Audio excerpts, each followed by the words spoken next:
নবীর সাথে অবস্থান করবে, জোরে বলেন সুবহানাল্লাহ। তাহলে নবীর সাথে জান্নাতে থাকতে হলে নবীকে মহব্বত করতে হবে কিনা? তাহলে একটা হলো আমার নবীকে আমরা কি করতে হবে? ভালোবাসতে হবে। তো নবীকে ভালোবাসতে হলে কি ভালোবাসতে হবে? দয়াল নবীর সুন্নতকে ভালোবাসতে হবে। আরেকটা হাদিস আমি আপনাদেরকে শোনাচ্ছি, আর কি আপনারা ভালোবাসতে হবে, মান আহাব্বা ফাকাদ আহাব্বানি। দয়াল নবী মায়ার নবী হাসান হুসাইন সম্পর্কে বলতেছেন, মান আহাব্বাহুমা ফাকাদ আহাব্বানি ওয়া মান আবগাদাহুমা ফাআবগাদানি। হাসান হুসাইন রাদিয়াল্লাহু তাআলা আনহুমা তাদের ব্যাপারে দয়াল নবী মায়ার নবী বলেছেন যে হাসান হুসাইনকে ভালোবাসবে সেজন্য আমি নবীকে ভালোবাসি, জোরে কোন সুবহানাল্লাহ। তাহলে নবীকে ভালোবাসতে দয়াল নবীর সুন্নতকে ভালোবাসতে হবে, আর আহলে বায়াত পাক পাঞ্জাতনকে ভালোবাসতে হবে, হাসান হুসাইনকে ভালোবাসতে হবে। ঠিক না ঠিক? অর্থাৎ কোরআন এবং হাদিসের মধ্যে যত বিধান রয়েছে, কোরআন এবং হাদিস আমাদের দয়াল নবীজি আমাদের জন্য রেখে দিয়ে গেছেন। নবীজি বলেছেন, তারাক্তু বিল আমরাইন, হে আমার উম্মত, দুইটা জিনিস তোমার জন্য আমি রেখে দিয়ে গেলাম। একটা হলো কোরআন, আরেকটা হলো আমার দেওয়া বিধান সুন্নাত হাদিস সমূহ। জোরে কোন সুবহানাল্লাহ। যতক্ষণ পর্যন্ত তোমরা কোরআন এবং সুন্নাতকে আঁকড়িয়ে ধরবে ততক্ষণ তোমরা পথভ্রষ্ট হবে না। জোরে কোন সুবহানাল্লাহ। তাহলে মুহররম, এখানে কারবালার হৃদয় বিদারক ঘটনা জড়িত আছে। হাসান হুসাইন সম্পর্কে আমার দয়াল নবী বলেছেন, হাসান হুসাইনকে যারা ভালোবাসবে সে আমি নবীকে ভালোবাসে, আর যে হাসান হুসাইনকে ভালোবাসে না সে আমি নবীকে ভালোবাসে না। তাইলে হাসান হুসাইনকে ভালোবাসতে হবে কিনা? যদি তাদের সাথে কোনো দুশ্মনী থাকে তাহলে আল্লাহ নবীর ভালোবাসা তারা লাভ করবে না। আর আল্লাহ নবীর ভালোবাসা লাভ না করা মানে কি? ঈমান থেকে দূরে চলে যাওয়া, বেঈমান হয়ে যাওয়া। জোরে কোন না নাউজুবিল্লাহ। আপনি যত রকমের পাঞ্জাবি টুপি, যত রকমের আস্তন লাগান, যদি দয়াল নবীকে ভালো না বাসেন, হাসান হুসাইনকে ভালো না বাসেন, আহলে বায়াতকে ভালো না বাসেন, এজিদের পূজারি করেন, সীমারের দালালি করেন, তাদেরকে বাঁচাইতে চান, আপনি ইমানদার হইতে পারবেন না। প্যারে হাজিরিন, আমার আল্লাহ রাব্বুল আলামিন পবিত্র কুরআনুল কারীমের মধ্যে ঘোষণা করে দিয়েছেন, ইয়া আইয়ুহাল্লাযীনা আমানু হাল আদুল্লুকুম আলা তিজারাতিন তুনজিকুম মিন আযাবিন আলীম। হাল আদুল্লুকুম, আমি কি তোমাদেরকে শিক্ষা দেব না? আলা তিজারাতিন, একটা ব্যবসা, যে ব্যবসাটা করলে তুনজিকুম মিন আযাবিন আলীম, তোমরা জাহান্নামের কঠিন আযাব থেকে বাঁচতে পারবে। জোরে বলুন সুবহানাল্লাহ। এই ব্যবসাটা কি? এই ব্যবসার সম্পর্কে বলা হচ্ছে তুমিনুনা বিল্লাহ। ব্যবসার প্রথম কাজ হলো তোমরা আল্লাহর প্রতি বিশ্বাস স্থাপন করবে। জোরে বলুন সুবহানাল্লাহ। আল্লাহকে বিশ্বাস করতে হবে, ওয়া রাসূলিহি, এবং তার রাসূলকে বিশ্বাস করতে হবে, ওয়া তুজাহিদুনা ফি সাবিলিল্লাহ, এবং আর কি করতে হবে? আল্লাহর রাস্তায় জিহাদ করতে হবে। আচ্ছা, আপনাদের কাছে প্রশ্ন, ইমাম হাসান হুসাইন রাদিয়াল্লাহু তাআলা আনহুমা তারা কি নিজের জানের মায়া করেন না আল্লাহর রাস্তার মায়া করেন? আল্লাহর রাস্তার মায়া করেন কিনা? আল্লাহ রাসূলকে ভালোবাসেন কিনা? জোরে বলেন না সুবহানাল্লাহ।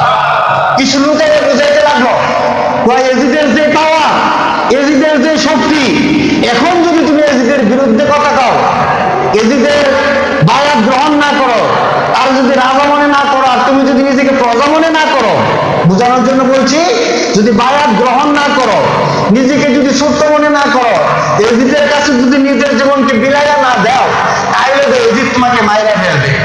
জোরে কোন না নাউজুবিল্লাহ মিন যালিক। ইমাম হাসান হুসাইন রাদিয়াল্লাহু তাআলা আনহুমা তারা কি মৃত্যুর পরোয়া করে? তারা কি ন্যায়ের লোক না অন্যায়ের লোক? ন্যায়ের পথের লোক, ঠিক না? ইমাম হাসান হুসাইন রাদিয়াল্লাহু তাআলা আনহু সত্যি কিসের পথের লোক? ন্যায়ের পথের লোক। জোরে বলেন না সুবহানাল্লাহ। এজিদ রাষ্ট্রীয় ক্ষমতা দখল করে ফেলেছে। আর ওদিক দিয়ে মদিনার গভর্নরকে অর্ডার করলাম, তাড়াতাড়ি যাও, যদি সমস্ত মুসলিম বিশ্ব আমাকে নেতা মানে, সমস্ত মুসলমানেরা যদি আমার বায়াত গ্রহণ করে, কিন্তু দয়াল নবীজির নাতি ইমাম হাসাইন হুসাইন, বিশেষ করে হুসাইন যদি আমার কথা না শুনে আমার বায়াত গ্রহণ না করে, তাহলে তো আমি এজিদের রাজত্বের কোনো দাম নাই। তাড়াতাড়ি যাও, যে কোনো উপায়ে তাকে আমার কাছে বায়াত গ্রহণ করাও।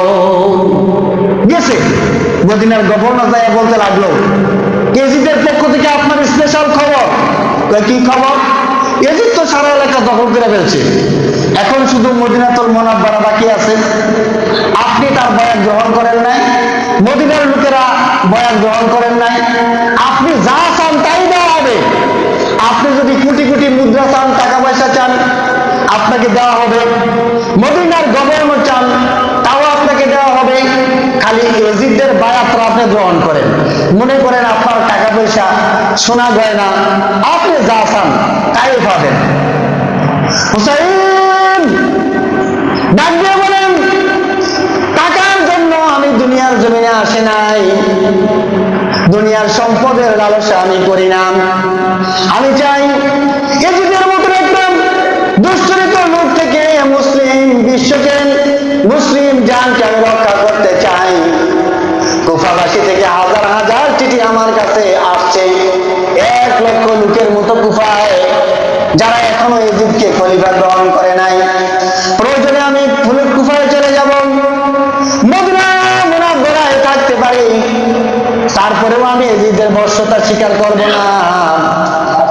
প্রয়োজনে মদিনা ছেড়ে কুফায় চলে গেলেও এজিদের বর্ষতা আমি স্বীকার করতে পারি না। জোরে বলেন না সুবহানাল্লাহ।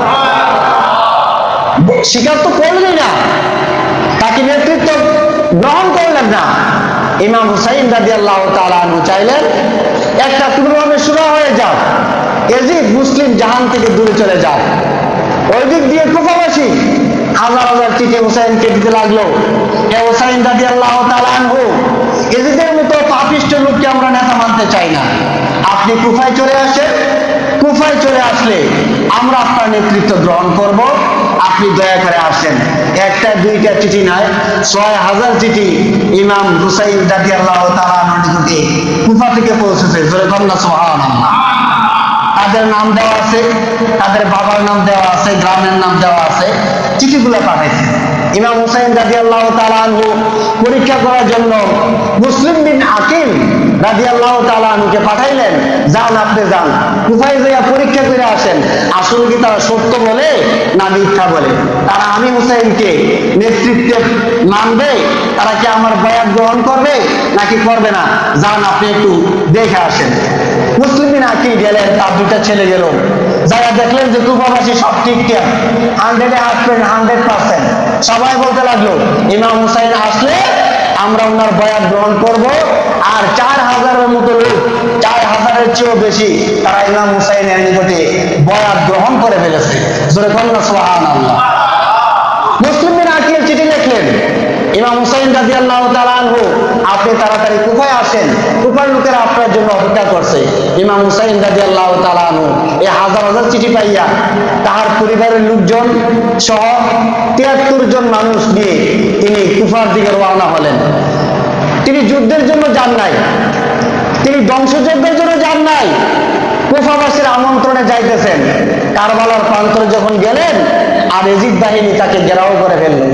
ঘেরাও করার পরে তিনি বলতে লাগলেন, ও আমার নানার উম্মতেরা শুনুন, তোমাদের মধ্যে কি একজন লোক ইমানদার নাই? তোমাদের মধ্যে কি একজন আমার নানাকে ভালোবাসো না? তারা কেমন করে, তোমরা কেমন করে আমি হুসাইনের বিরুদ্ধে তলোয়ার ধরতে এসেছ? তোমাদের কি আল্লাহর ভয় নাই? তোমাদের কি কিয়ামতের ময়দানের ভয় নাই?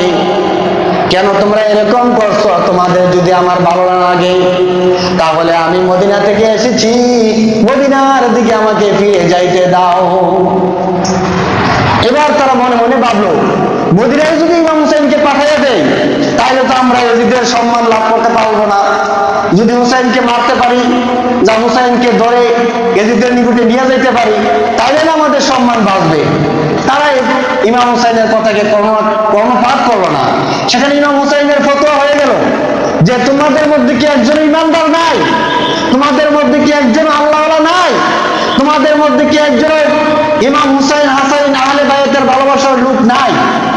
এই কথা বলার পরে বুঝে গেল কি, যারা কারবালার প্রান্তরে হাসাইন হোসেনের বিরুদ্ধে গিয়েছে, কারবালার প্রান্তরে হাসাইন হোসেনকে শহীদ করার জন্য গিয়েছে, কারবালার প্রান্তরে হোসেন রাদিয়াল্লাহু তাআলার উপরে অস্ত্র চালানোর জন্য চেষ্টা করেছে, তারা কখনো ইমানদার হইতে পারে না। হোসেন রাদিয়াল্লাহু তাআলা থেকে ইয়াজিদ বাহিনী ষড়যন্ত্র করে আগেই শাহাদাত করে দিয়েছে। তো হোসেন রাদিয়াল্লাহু তাআলার আগে হাসানকে যারা শাহাদাত করেছে, তখন থেকেই তো ইয়াজিদ বাহিনী কি নয়, ইমানদার নয়, আহলে বায়াতের শত্রু। নাহলে তো হাসান রাদিয়াল্লাহু তাআলা আনহুকে তারা বিষ পান করাইয়া হত্যা করতে পারতো না। তো হাসান রাদিয়াল্লাহু তাআলা আনহু, হুসাইন রাদিয়াল্লাহু তাআলা আনহু